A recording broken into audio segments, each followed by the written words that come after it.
हाय, hello, नमस्कार. माझ्या नवीन मराठी ब्लॉगमध्ये स्वागत.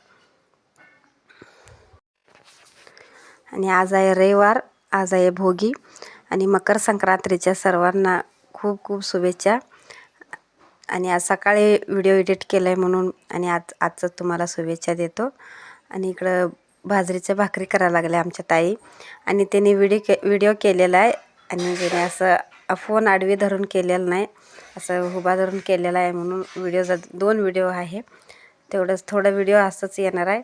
आणि ताईंना ते माहीत नाही, मी जरा भाजी राहिलं होतं विकायला गेलेलो आणि आता मी भाजी विकून आलेलो आहे. आणि इकडं ताई भाकरी करायला लागल्यात, बाजरीच्या भाकऱ्या. आणि आज भाजी भाकरी निवद असते. इकडं बघा, तीळ लावून भाकरी केलेला आहे ताई एवढं चुलीवर. आणि भाजी करायचं आहे. सर्व भाजी मी आता तयार करून घेतो. कालच सगळं निवडी करून ठेवलेलं आहे.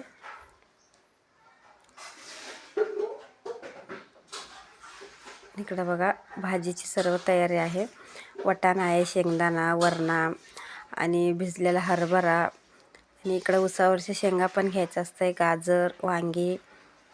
भाज्या मी सगळं घेतलेलं आहे. आणि ते सगळं वांगी सोडून ते भाज्या सगळं भाजून घ्यायचं आहे. कडधान्य बघा, आता जरासं थोडंसं तेल टाकून मी भाजून घेतो. आणि इकडे मेथीची भाजी पण करायचं आहे आणि वरीचं भात पण करायचं आहे. आणि ह्या निवदाला वरीचं भातच लागतं आहे. आणि दही भात आहे आणि 5 किंवा 7 असं भाज्या मिक्स करून ते पण भाज्या करायचं. वांगी, वरणा, वाटाणा, हरभरा हे सगळं मी मिक्स करून करायला लागलो आहे.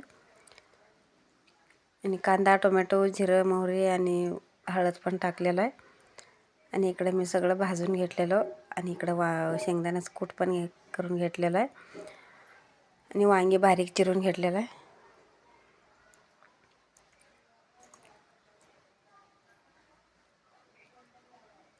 चटणी जरा टाकतो आणि मिक्स करून घेतो त्यात.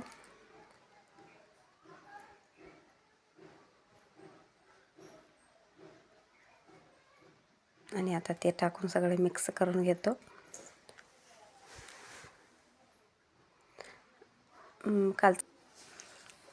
आणि आता सर्व मिक्स करून घेतो.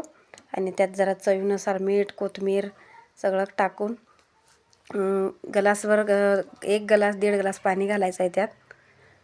आणि इकडे मी शेंगदाण्याचं कूट पण टाकलेलं आहे.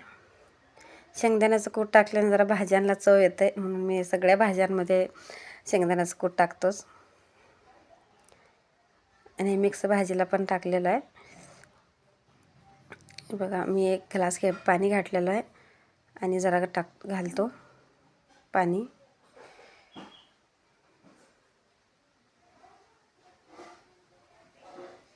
आता ह्या भाज्यांमध्ये भाजून घेतलेलं आहे, तरी मी जरा पाणी का जास्त टाकलं, ते भाज्याचं कडधान्य सगळं शिजायला पाहिजे, वरणा, वाटाणा ते. आणि इकडं मेथीची भाजी करायला लागलो आहे. मेथीची भाजी निवडून स्वच्छ धुवून ठेवलेलं आहे. आणि लसूण आणि मिरच्या भाजून घेतलेलं आहे. आता त्यामध्ये जरा डाळ, मीठ टाकून भाजी जरा फोडणीला दिलं आहे. मूग डाळ टाकलेलं आहे. आणि इकडे हे पण भाजी तयार झालेलं आहे. आणि वरीचं भात. आणि एक ताईनं आता ताट दिलेलं आहे. आता मी पण सगळ्यांना इथं आमच्या कॉलनीत सगळ्यांना ताट देतो. भाकरी बघा, चुलीवरचं भाकरी मस्त कडक भाकरी झालेला आहे. तीळ लावून ताई भाकरी केलेला आहे. तीळ लावून मस्त भाकरी केलेला आहे. आणि इकडे मी आमच्या कॉलनीत पण सगळ्या ताई मला देतात, त्यांना पण मी पण ताट द्यायचं आहे. आणि देवांसमोर नैवेद्य पण काढून ठेवायचा आहे. इकडे नैवेद्य काढून ठेवतो पहिला, मग नंतर सगळ्यांना ताट करून देतो. एवढं भाकरी केलेलं आहे बघा ताई. चला, देवांना नैवेद्य काढून ठेवलेलं आहे घरातले देवाला.